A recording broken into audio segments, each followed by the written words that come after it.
Bem, agora vamos ao debate do dia com Denise Campos de Toledo.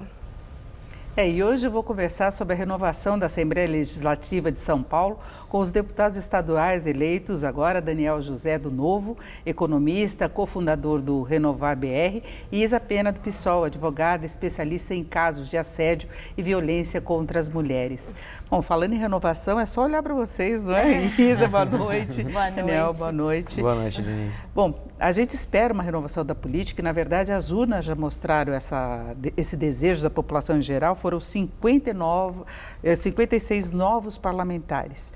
Mas vamos começar pela Isa. Como você vê essa renovação da Assembleia aqui em São Paulo? Ela se dará através de novos projetos, uma nova postura, um novo relacionamento com o Executivo?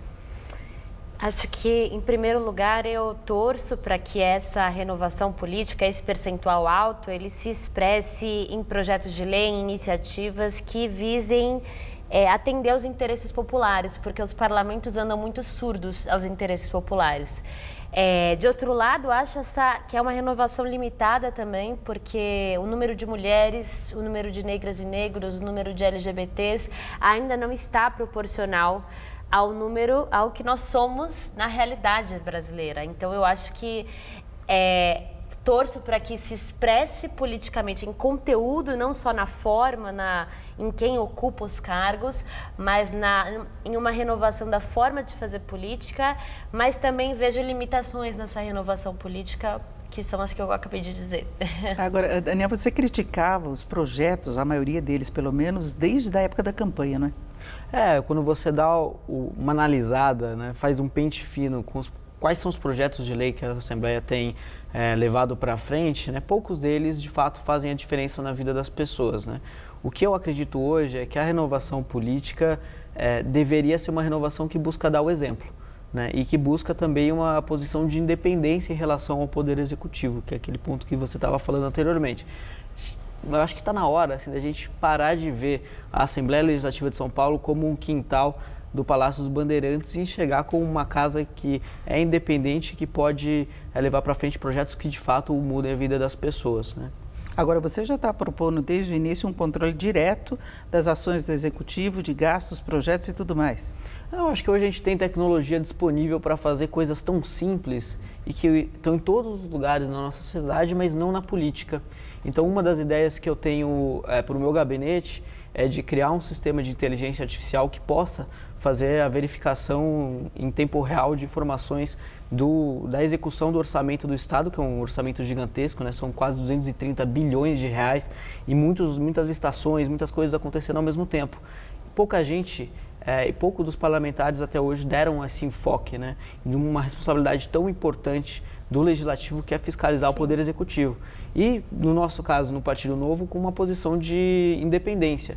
Então, se as medidas, se as ações que o governador Dória quiser realizar são, de fato, nosso interesse como população, né, e diante daquilo que a gente acredita como Partido Novo, a gente vai apoiar. Se não for, a gente vai bater de frente também, como que deveria ser, no final de contas, a relação do Poder Legislativo com o Poder Executivo. Agora, Isa, você na época da campanha já colocava João Dória como o pior inimigo? Sim. Primeiro porque ele se apresentou, a gente está vendo o contexto político nacional, né? Todo dia a gente abre o jornal e tem a reforma da Previdência que está iminente, tem um contexto todo, meninas usam rosa, meninos usam azul, é uma ofensiva conservadora de retirada de direitos dos trabalhadores e trabalhadoras muito pesada, inédita, né? Uma alteração agora, uma proposta agora do governo Bolsonaro de aprofundar ainda mais por medida provisória a reforma da Previdência. Então, esse contexto nacional já nos mostra, né, a tragédia que é esse projeto político. E o Dória assumiu para si. O Dória, ele fez a campanha, ganhou por 51,75% dos votos, não ganhou na cidade em que ele foi prefeito. E ele se auto-intitulava Bolsodória, né? Então, nós vamos lembrá-lo e vamos exigir a todo momento que o governo do principal estado do Brasil, no sentido inclusive orçamentário, se posicione sim sobre questões que são fundamentais. Questões que atingem a vida das mulheres, como por exemplo o porte de armas. A questão do porte de armas, quando a gente fala de feminicídio, é fundamental, porque eu fui advogada, acabei me especializando na questão da violência contra as mulheres, patrimonial, moral, psicológica, física, enfim. E a gente, qualquer mulher que estiver aí me ouvindo e que já passou ou já viu uma amiga sua passando por uma situação de violência, sabe. Se aquele homem tivesse uma arma dentro de casa, muito possivelmente as agressões que aquela mulher passaria poderiam ter sido letais. Então, o contexto político ele é de uma agressividade muito grande contra o povo. O Dória assinou, por decreto, regulamentou uma lei que restringe o direito à manifestação, ou seja, é importante que todos saibam disso.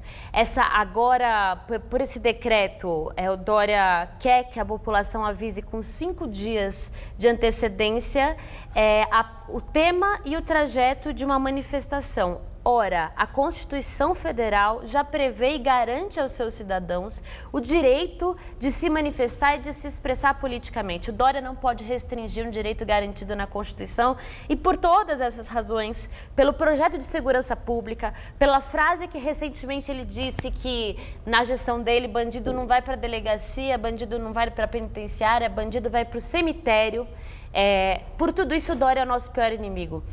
Essa afirmação é muito pesada porque no Brasil não existe pena de morte.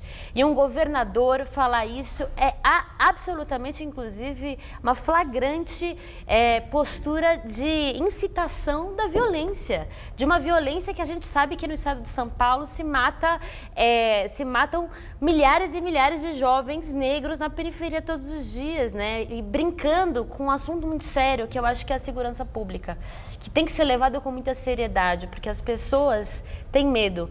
85% das pessoas, dos brasileiros, se sentem inseguros. 48% das pessoas foram assaltadas na cidade de São Paulo em 2018. Assaltadas ou furtadas, né?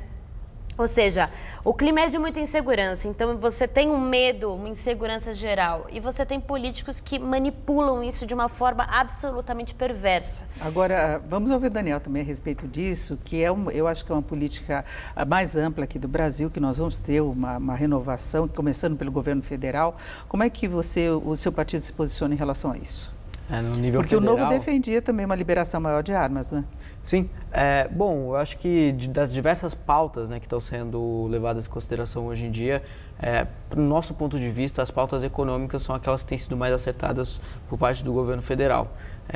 Hoje em dia, né, com as estruturas que a gente tem do nosso governo, a União não pode mais ser tão grande como ela é, tão ineficaz e ineficiente, e gastando 2/3 de todos os recursos disponíveis em folha de pagamento e em aposentadorias. Então, são super importantes as reformas que estão sendo discutidas, né, pela equipe econômica do Paulo Guedes. A gente acredita que sem essas reformas, início a reforma da Previdência, a gente não vai conseguir sinalizar para o resto do mundo e mesmo para a sociedade brasileira que a gente de fato está mudando de direção. Então, eu acho que é um momento muito crítico para a gente levar para frente. E com relação às armas, né, que é um ponto que a gente acredita que todos têm o direito da liberdade de se defender. Dito isso, a liberdade deve ser usada com responsabilidade, né? Não às vezes as pessoas têm aquela ideia de que você vai lá do lado ali da padaria, vai lá e compra uma arma e tudo mais. Não, você tem que ter um preparo, tem que ter um preparo bastante rígido para garantir que as pessoas, diante da possibilidade de poderem usar, possam usar isso com responsabilidade mesmo, sabendo aquilo que está fazendo e não de maneira impulsiva. Então, é a maneira como a gente enxerga. Dito isso, eu acho que tem muitas pautas que estão sendo discutidas hoje no governo federal que são um desvio daquilo que de fato deveriam ser os assuntos importantes do dia. Vou dar alguns exemplos, né? Por exemplo, assuntos que muitas vezes entram no espectro ideológico e que fogem, no final de contas, daquilo que interessa para a população. Por exemplo, na educação, a gente fala muito de escola sem partido, fala de assuntos que, tudo bem, o diagnóstico está correto, existe um problema sério de doutrinação nas escolas. Dito isso, a escola brasileira nem sequer ensina os alunos um português básico, matemática mesmo, básica. Né? Qualidade então, de ensino. Vamos focar naqueles pontos, né, que de fato são implementáveis, né, que de fato você pode, né, através de políticas públicas, transformar, ao invés de um projeto que, se no final de contas, né, você lendo o projeto, pouca coisa dali pode de fato mudar a realidade. Então, existe um problema muito grande de diagnóstico, né? E como meu tema é educação, e para mim acho que é o assunto, sem isso a gente nunca vai conseguir construir um país de verdade, né, um país que vale a pena viver. Eu olho essas discussões e eu vejo uma perda de oportunidade de se fazer a diferença na vida das pessoas. Agora, mais uma vez, qual que é a prioridade ponto 1 hoje no governo? São as reformas estruturantes. A gente tem que redesenhar o Estado brasileiro, a reforma da Previdência é a principal delas, e sem ela a gente não vai conseguir virar a página. Agora a gente vê essa renovação não só na Assembleia aqui em São Paulo, mas no Congresso Nacional como um todo. Agora fica difícil saber qual vai ser o direcionamento, porque são novos parlamentares e que não têm um alinhamento de posições. Por exemplo, o partido do presidente conseguiu formar a maior bancada, ele saiu quase do zero, não é, para ter a maior bancada. Segundo é o Partido dos Trabalhadores. Sim. Então, em si, eles já são oposição. Então, como a Alesp conseguiria se posicionar de uma forma única para fazer frente, por exemplo, a determinados projetos do governo estadual que não sejam bem aceitos? Então, é uma renovação que a gente não sabe para que rumo, para que lado vai, não é? A expectativa é que a Alesp, e nisso eu concordo muito com o Daniel, quando ele fala que a Alesp precisa deixar de ser o quintal do governo estadual. A gente estava verificando que faz 24 anos que não existe candidaturas, né, de oposição entre o bloco de apoio, né, do governo, né, a base de apoio do governo. Então, isso é uma falha na democracia, porque o legislativo ele pressupõe pluralidade, né? Você ter uma casa legislativa que não tenha pluralidade, na verdade ela não serve para nada, ela serve só para ser mais um instrumento ali que não agrega para a produção e elaboração de políticas públicas. Eu queria só aproveitar para voltar, porque hoje, inclusive, se anunciou, para anunciar e falar só rapidamente de uma coisa que eu acho que é muito marcante, que são as reformas estruturais, e a tua pergunta antes, que foi, porque eu acho importante demarcar. A reforma da Previdência, na visão do PSOL, ela é um ataque inédito aos trabalhadores, porque a Previdência Social é um pacto entre 3 gerações. E os mais velhos precisam se aposentar com dignidade para abrir espaço para os jovens entrarem no mercado de trabalho. O ataque, inclusive, o que está sendo proposto pelo governo Bolsonaro, por meio da medida provisória agora, né, que foi anexada, é draconiana, assim. E, de outro lado, a gente começa a ver as consequências do que é a aprovação da reforma trabalhista hoje, quando a GM e a Volkswagen anunciam na negociação coletiva com o Sindicato dos Trabalhadores uma redução de 30% do piso salarial desses trabalhadores. Então, a gente começa a sentir os impactos do que são essas reformas e essas medidas. E eu acho, por fim, que a Escola Sem Partido é uma campanha muito bem pensada para desmoralizar o professor e a rede pública de ensino. Muito bem pensada porque, se você for parar para perguntar quem que é a favor da doutrinação ideológica, eu não sou a favor da doutrinação ideológica. A gente é a favor da produção de conhecimento crítico, das pessoas terem o direito de formarem as suas próprias ideias. Isso é um conceito básico. Agora, o Escola Sem Partido ele é uma cortina de fumaça para um projeto brutal de privatização do ensino público e também para perseguição de mães e pais, professores, porque a doutrinação ideológica que existe hoje na sala de aula é, na verdade, quando algum professor, alguma menina se declara feminista ou alguma professora faz alguma discussão sobre violência de gênero na sala de aula, já existe toda uma perseguição à professora. Isso sim é doutrinação ideológica, isso existe. Nós estamos chegando no final, eu quero a posição do Daniel em relação a isso. Em relação à Alesp, que a Isa acabou de falar vários temas, né? Colocou tudo num pacote. Resumir que nós temos e a 2 gente minutinhos poderia fazer um tratado aqui, até porque as nossas opiniões são muito diferentes. Sim. Mas enfim, acredito que a gente agora, como Renovação, tem uma oportunidade de buscar dar o exemplo. A gente, no Partido Novo, se comprometeu a gastar no máximo metade dos recursos disponíveis, né, para cada um dos deputados, de fazer uma gestão transparente, de prestar conta para as pessoas daquilo que a gente está buscando fazer. E isso é uma responsabilidade muito grande, porque dessa maneira assim, a gente vai poder levar para frente um movimento que foi iniciado de renovação política, que se for decepcionante, a gente pode ver de novo todos aqueles mesmos velhos políticos voltarem à ativa, voltarem com força. Então, a responsabilidade que a gente tem é muito grande de dar o exemplo e também de inspirar os mais jovens, de inspirar as outras pessoas a também buscarem a política como o espaço delas. Afinal de contas, política nada mais é do que a gente cuidar da gente mesmo, né, como sociedade, né? Enfim, eu acredito que tem vários assuntos e que a gente não é pode renovação discutir. só da política macro, mas da posição de cada político também, não é? Exatamente, é uma oportunidade também de enxergar que vários dos assuntos, no final de contas, são técnicos. E que, no final de contas, né, quando você olha os números, quando você faz as análises, você pode ver que não existe tanto um lado A ou B, mas existem os números, né? E os números falam por si só. E eu acho que chegou a hora da gente levar em consideração isso e levar a política pública de uma maneira mais científica, né? De avaliar o impacto das coisas que a gente faz, de analisar os dados e de ver aquilo que pode ser feito, né? De maneira técnica.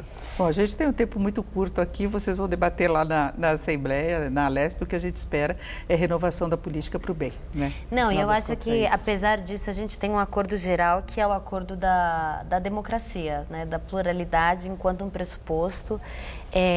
Queria, inclusive, falar para as pessoas, agradecer a cada uma das pessoas, né, que nos trouxe até aqui na condição de debater, que votaram na gente, e falar para me procurarem nas redes sociais, @isapenapessoal. Fazendo merchan já. Vai o seu, não perde a oportunidade. Também, @DanielJoséBR, Instagram, Facebook, tudo mais. Queria também agradecer o convite, agradecer a todos que confiaram na gente. E os eleitores cobrem deles, então, pelas redes sociais, eles deram endereço. E eu agradeço muito aqui a participação da Isa Pena e também do Daniel José. Muito obrigada aos dois. Obrigado. A gente que agradece. Boa noite, Luciana.